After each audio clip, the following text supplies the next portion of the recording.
Today's lesson is about z-score. And then z-score, as we all know, it is used to know the position of one observation relative to the others in a set of data. So technically, when we talk about z-score, we're just simply going to transmute or at least find the z-score value or the z-value of your observation as to identify how far that observation or score deviates away from the mean. So our reference here is the mean. And then we will count now as to how many standard deviation that particular observation moves out away from the mean, whether below or above the mean. We're going to count that, and then the distance of the score as it deviates is measured in terms of standard deviation. Okay? We have the z-score.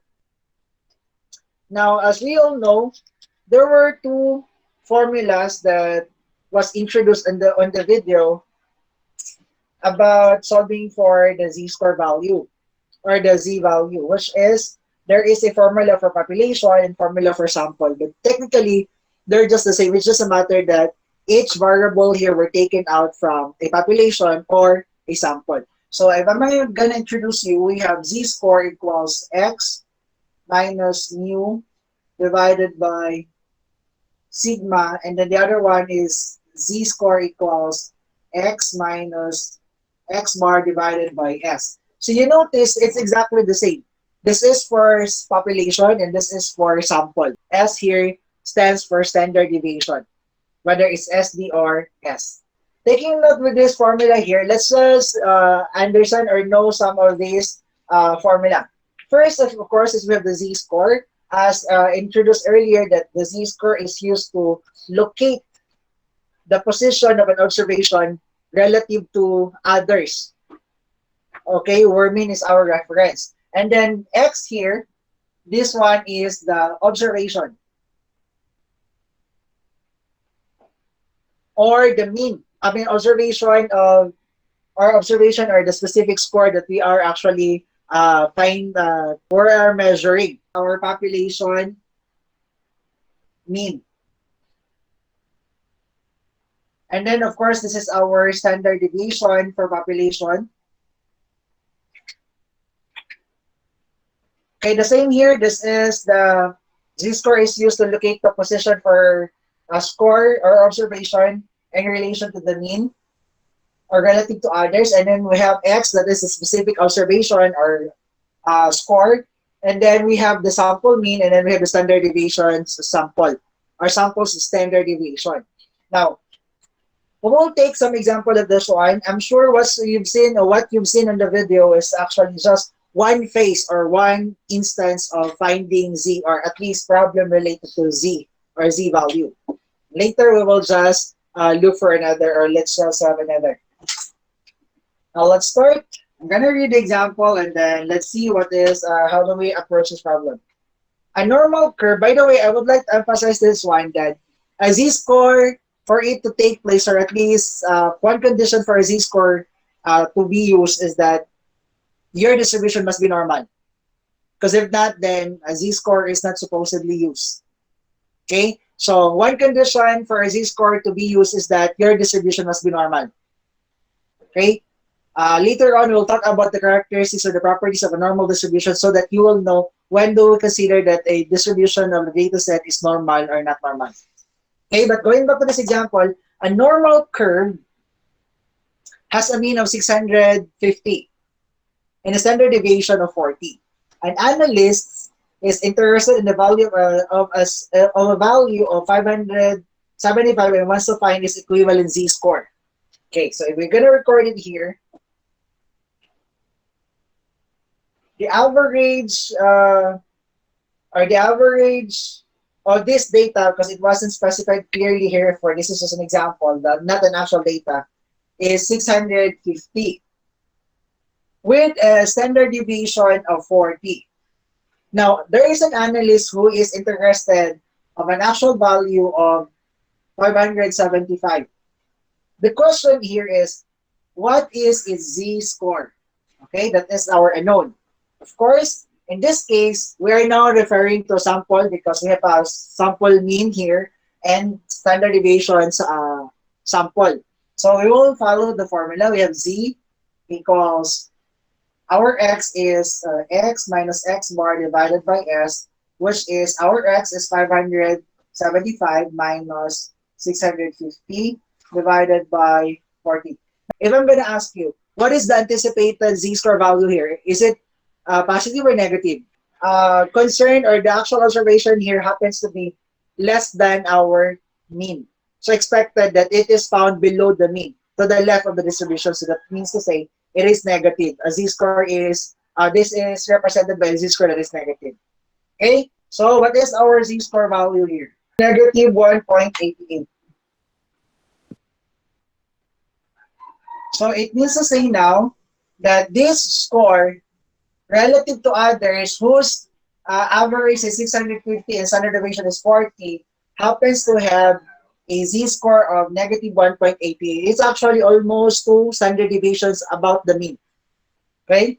Anyway, we will just further explain that one what I'm saying on that. So this score now, relative to the others, whose mean is 650 and standard deviation is 40, is believed to be approximately negative 1.8 standard deviations about the mean. Okay, so we're good with this example. Another example, I'll just have to erase this.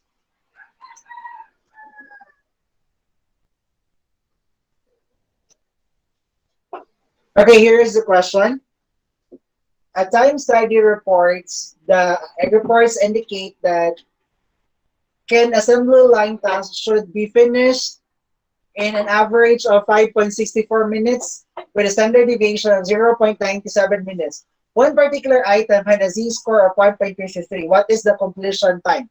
So in this situation here, demands for the actual observation. Because you notice we were given already the z-score value. So it's like this, that in a production, the average minute for a production to finish their product is approximately 5.64 minutes with a standard deviation of 0.97 minutes. So the question here was that there is this one item who happens to have a z-score of 1.53. So there is this actual score that has an equivalent z-score of 1.53. So we were asked now, what is the completion time of this item?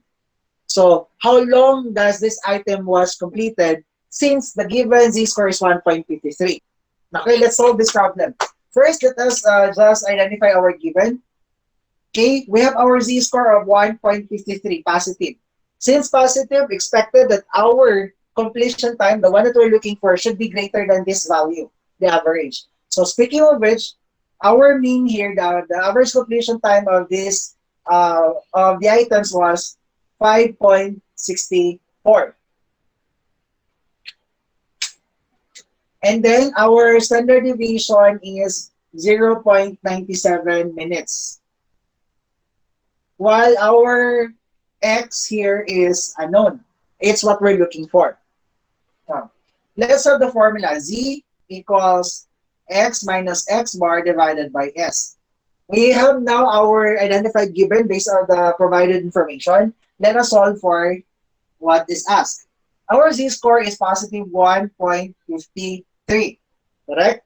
Because our z-score as identified is 1.53. Now we're looking for the x, so this must be our unknown. We'll just leave it as x, as what we're looking for. And then our completion time average is 5.64. And then our standard deviation is 0.97. So this is now what we're going to solve. Okay, by virtue of cross product, we will have now, okay, can I just have it here? 1.53 times, because this is by cross product, it's over 1, for it is a whole number, times a fraction. So you have 0.97 multiplied or equals, the other side of the equation is the score minus the mean, 5.64. Okay? Then we multiply now the numbers. 1.53 times 0.97, we've got 1.48. Okay? If we round it to the nearest hundred, Okay, to avoid so much of rounding values,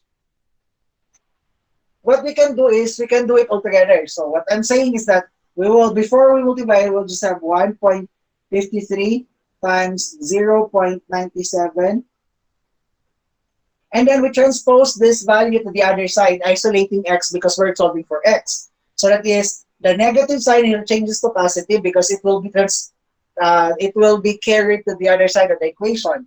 So that will become positive 5.64 equals x. Now, what we just need to do is we just have to solve everything here one time. Then after that, we round it to the nearest hundreds. Because if we will multiply this first, round to the nearest hundred, then we will subtract again. I'm just trying to minimize the tendency of rounding numbers several times. So we have x here is 7.12. So therefore, thus, the completion time of the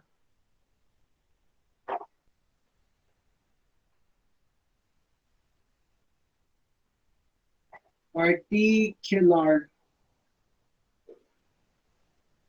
item is 7 minutes, 7.12 minutes. Okay? By the way, we must write our answer in this manner because this is a sentence problem, word problem. Thus, an answer would require also a sentence answer. Thus, the completion time of the particular item is 7.12 minutes as shown here in our computation. Okay? Let's have another example. This time I will not write the example because my marker is almost running out of ink. So I'll just read the example and then we will solve this together. The examples is like this. The salary of a junior executive in a large corporation in Ortigas area is normally distributed with a standard deviation of 15,600 pesos. Oh, by the way, while I'm reading the problem, you can list down the information or the details so that later on you can also follow the computations since you have already the given. Okay, I'll read the problem once more.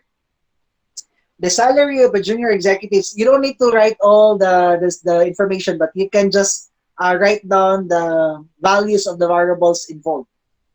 The salary of a junior executives in a large corporation in Ortigas area is normally distributed with a standard deviation of 15,600 pesos. Okay, that's the standard deviation. Cutback is pending, at which time those who earn less than 85,000 pesos will be discharged.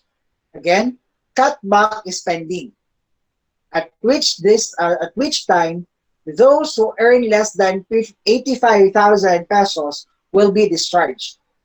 If such a cut represents a z-score of negative 1.28 of the junior executives, what is the mean salary of the group of junior executives?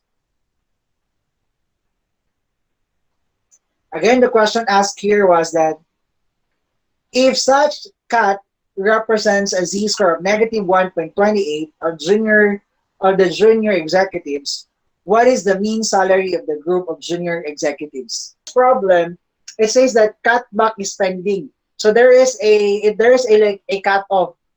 Those who's earning less than 85 will soon be discharged. Okay? It's because I don't know, maybe overstaffing, whatever reason, but that's the situation is telling us that among the junior executives, those who are earning less than 85,000 pesos will be removed from office. Now the question asked here, if this score or has a z-value of this one, the question asked is what is the average or what's the mean salary of these junior executives? Now following our formula, going back with z equals the score minus the mean divided by s. So our z-score is negative 1.28 with our x of 85,000 minus, of course, our mean is not yet available, so we'll just leave it as it is. And then our standard deviation is 15,600. Now, ratio of cross product, we cross multiply this one. This is negative 1.28 times 15,600, so it's negative 1.28 times 15,600 equals 85,000 minus the mean. Now, in this situation, you notice that our mean here is negative on this side. And thus, we cannot have an average of negative. Okay, take that, we're talking about money here.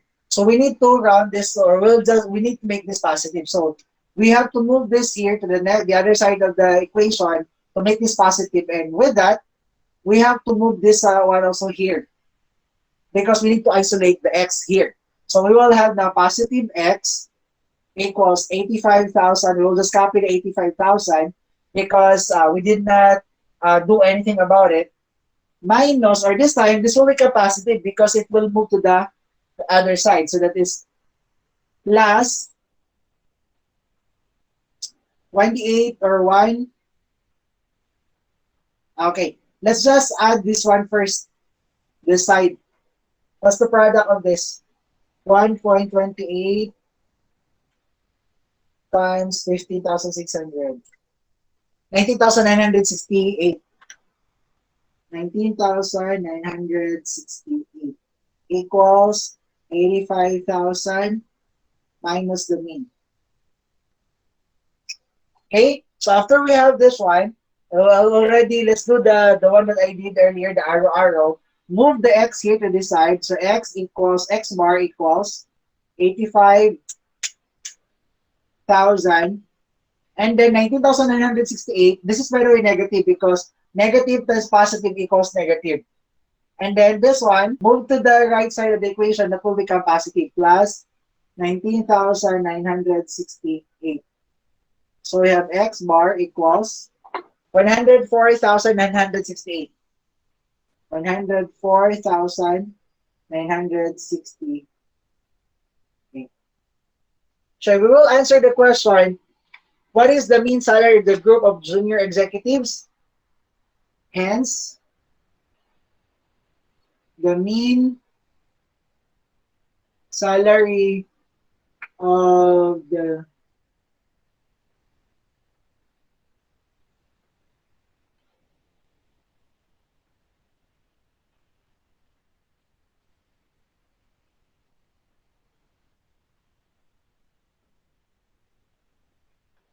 Okay, to answer the question, hence the mean salary of the junior executives is 104,968 pesos. Okay, that is how we answer the question. Now, for us to avoid what I did, actually, there's no problem if we will exactly do what we did earlier in solving the problem. But there is, though, a better way of doing this. Remember our formula, at least we have z equals x minus x bar divided by s. We can actually start by manipulating the formula. Let's say this is formula 1. Let us derive another formula based on this one. Let's derive the formula for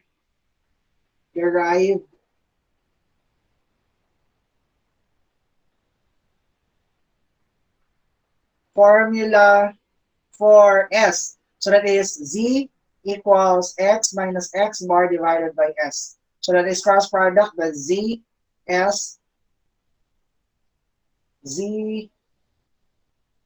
equals x minus x bar, and then transpose that the z s plus x bar equals x. This is another formula. Sorry, this is for x. So we can use this formula if the unknown is the actual score. So instead of what I did earlier, you can just use this one and substitute the value to solve for x. Another one is to solve for s. So that means to say you have z score, or rather z equals x minus x bar divided by s, cross product z s equals x minus x bar. Then you have to divide this one by s, divide this by z. So you have s equals x minus x bar divided by z. This is the formula if the unknown is the standard deviation. Okay? And lastly, since I said there are four variables involved here in our formula, we can also solve or show the formula if the unknown is the mean. So we have z equals x minus x bar divided by s cross product z s equals x minus x bar, and then cross move this x bar equals x minus zs. This is the last and the fourth formula. So if the unknown is the mean, then this is your formula. Simply you have to get the difference between the actual score and the product of the standard deviation and your z value. And if the unknown is standard deviation, then simply the formula is you have to get the quotient between the difference of x and the mean and the z score. And then if you're looking for the actual score, our formula is the product of z and s plus the mean. And then, of course, the formula if the unknown is the z-score value. Let me show you an example. Say you have z here equals positive 1.28. And then our s is 2. And then our actual score is, let's say, 400. Let us solve for the mean. So that is mean equals our score is 400. And then our standard, that is minus, so minus 1.28 times 2. So we will have 400 minus 2 times 1.28. So we have an answer of 397.44. So the actual score is this one. Now, just to convince you that there is no need to change the sign here, let's solve the problem again using this formula, as the formula was already established. What was the z-score for the problem? The z-score was negative 1.28. Is it negative 1.8? Yes. Yes, sir. And then our S is 15,000. And then our cut-off national score is 85,000 pesos. Now, let's use this formula. That's X mean equals actual score minus the z-score, the product of z-score is standard deviation. So we have 85,000 minus, this case, our z-score is negative. So that is negative 1.28 times 15,600. That's 85, applying PEMDAS rule, so 85. Negative times negative is positive, right? So that is 1.28 times 15,600 equals, this time it's already positive because negative times negative is positive. 19,600 or 19,968. So this is 85,000.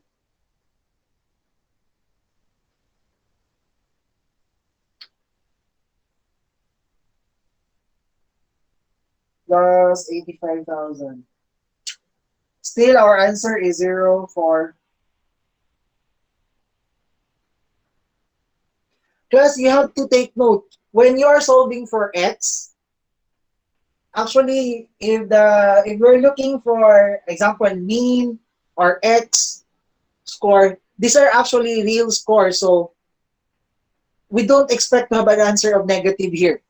If in case your computation yield to an average x of, or if your mean is negative, or at least your actual score is negative, then I think there is something wrong with your computation because we're talking about actual scores or observations here as data were gathered, such that we cannot accommodate an answer that is negative. So, because what is the implication of the negative there? Okay, so at least those were your signal. Now that something is wrong with your computation, you have to check your computation. The only thing that has a possible answer of negative is the z-score, because The meaning of the negative here does not mean that the score is smaller than zero, but rather that z-score implies that that observation, equivalent observation of the one, is less than or found below the mean and not above, because the positive indicates that it's found above the mean or that score deviates above the mean, and then if it's negative, the score deviates below the mean. Okay? Yeah, Okay, sir. only the z-score has a possible answer of negative here. Unless if the original given has a justification that was intended or given in negative form, I think it's possible because there are also other information. Like for example, in physics, there are other data you will encounter that was negative in nature. For example, in temperature, it's possible to have a negative temperature. It does not imply that, like I mentioned in the introduction of this class, when the temperature is negative, it does not mean that the temperature is already negative or no temperature at all. But rather, it's just lower than 0 degrees, something like that. So, unless if the information is like that, it's okay to have, or it's possible to have an answer for your average and standard deviation as much as the score to be negative. Okay, but those were